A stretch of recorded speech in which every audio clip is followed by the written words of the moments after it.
Before I was interested in the paranormal, I was interested in sightings of Bigfoot.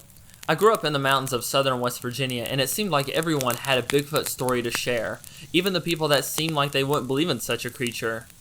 I grew up hearing stories from family, friends, and strangers that all seemed to describe the same creature at different time periods and locations. I wouldn't have my first encounter until I was 9 years old, and after that I started doing research into some of the sightings in my area. Recently, I started looking back into the sightings around McDowell County, West Virginia, and I found this case from 1998 that took place about an hour from where I used to live and where I had my sightings. Today, let's take a look at this case and some of the things I found interesting about it. Near the town of Welch, residents in a small community had been hearing strange screams from the woods, and many hunters had reported seeing a large, hairy creature while they were hunting. A hunter described what he saw, and other sightings seemed to match his description. His description was that of a black, straight-hair creature that walked on two legs that was at least 8 feet tall. It also had reddish eyes. The creature was also seen by another man who said it looked like he was staring at the devil when he saw it. A family had spotted something black and tall walking on the mountain during the winter while driving their car on the highway in 1998, and some of the older people in the area recalled seeing similar creatures in the area when they were young.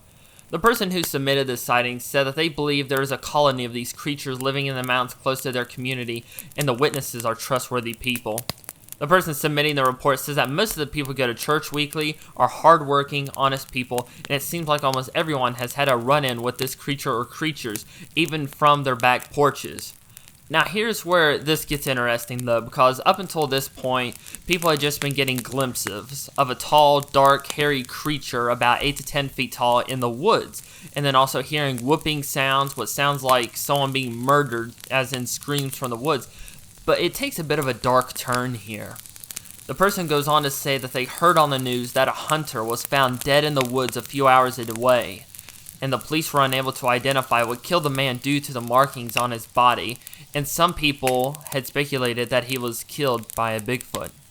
Now, the person reporting the case does mention that they don't believe the murder of the hunter and the Welch Bigfoot is related, and that they could be jumping the gun when it comes to reactions, but it still has the people in the community worried about being in the woods, especially in the evening. And so you have hunters that are worried about hunting, children that are scared to go walking around the community, all because they believe there could be a man-killing colony of Bigfoots. Now that we've heard the case, let's take a look at some things I found interesting.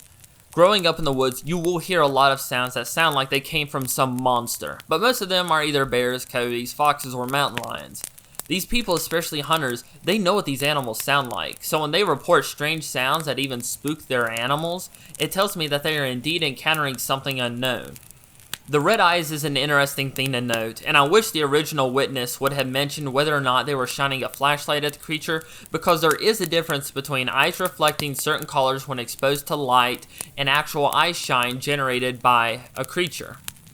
There are hundreds of Bigfoot sightings that mention eye shine, and there are even some creepy looking videos on photos that can be found online that allegedly show Bigfoot eye shine, and trust me, they're pretty creepy. Another thing I found interesting was that a lot of these hunters are reporting the same exact creature in the same location on multiple dates. That tells me that this creature, or maybe creatures, might have a home in the area, or they at least frequent the same area when hunting for food.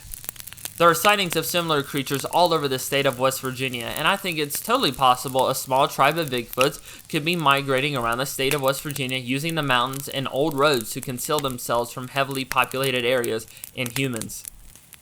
I'd love to hear an update from people in this area to see if anyone else has seen or heard Bigfoot, or something else strange up in the mountains near Welch, West Virginia.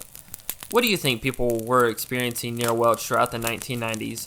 Was it Bigfoot? Or was it a local version of mass hysteria? Or maybe mass hallucinations that was just in this little area? Thank you for watching the video. Leave a like if you enjoyed it, and be sure to subscribe. I'm Jake from Paranormal. Have a great day, everyone.